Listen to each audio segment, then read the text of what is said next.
Welcome back. Every Sunday, Pat Sullivan from Sullivan Hardware and Garden provides great advice for do-it-yourself home improvements. And today, he's talking about grill care as we head toward spring.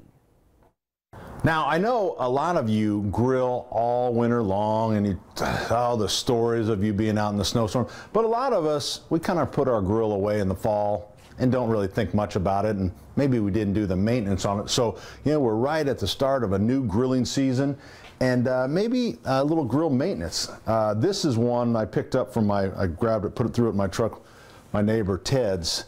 Ted doesn't really take care of things too well, so just taking a look at his grill, it's obviously you have a lot of the problems with the grids. The whole thing kind of needs to be degreased. So, there's a little bit of controversy with the different wire brushes and stuff. Evidently, occasionally these wires will come out, get mixed in with your hamburger or something, and I guess they're kind of chewy. So there's different things you can use now. One, this wood paddle. Now, this is one that I think we were using on a Big Green Egg, but when they're new, you get on a hot grill, and so then it lines up straight exactly with the bars on your brand of grill. And so with wood, it's called the Great Scrape. That's one of them. I still like the T-bar.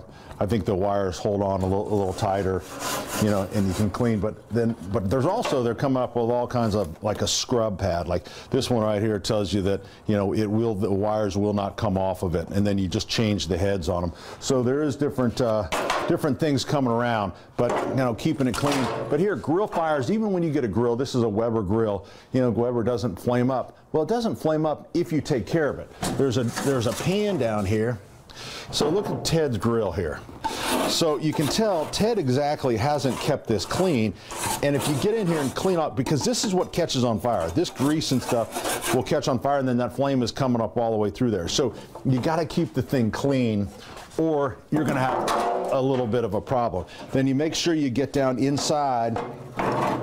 And these flavorizer bars, now the flavorizer bars, a lot of guys don't like to clean them because that is, when they heat up, they do provide some of the flavor of the grill. So, but I would get in there and knock off any of the debris that's down in there that can again catch on fire, and but I would pull those off. They come right off most of the grills, so kind of clean it out that way. Number one call that Weber gets to their 800 line, the paint on the inside of my lid is peeling, because right in here you'll see right up the different little areas where it looks like it's peeling.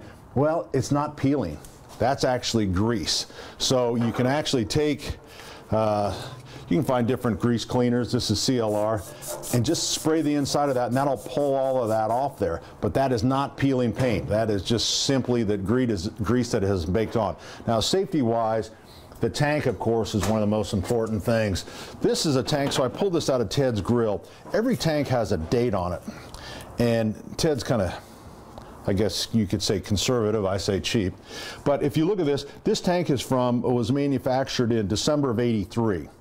All right, so pretty old tank, and they'll recertify them, but this tank really needs to go. You really need to get rid of that one and buy a new tank. New tanks are about 20 to 40 bucks, or 30 to 40 bucks, something like that.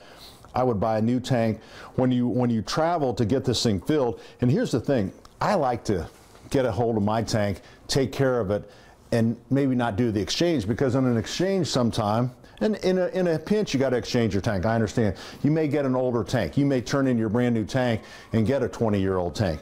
So getting a tank like that, and just remember, these things, they're 18 pounds empty, they're 38 pounds full. We usually get tanks in here that people have company come over and they're worried, so they get them topped off. Well, you can actually weigh them. You just get on there, 18 empty, 38 pounds full, so that 20 pounds is the propane, so you can fill it.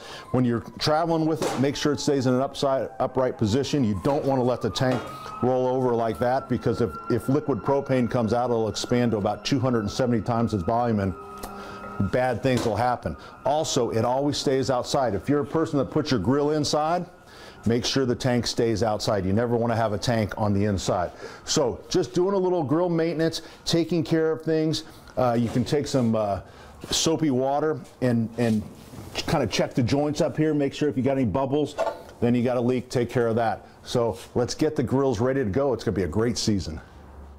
A lot of good tips, Pat. Thank you. And I didn't realize that about the tank.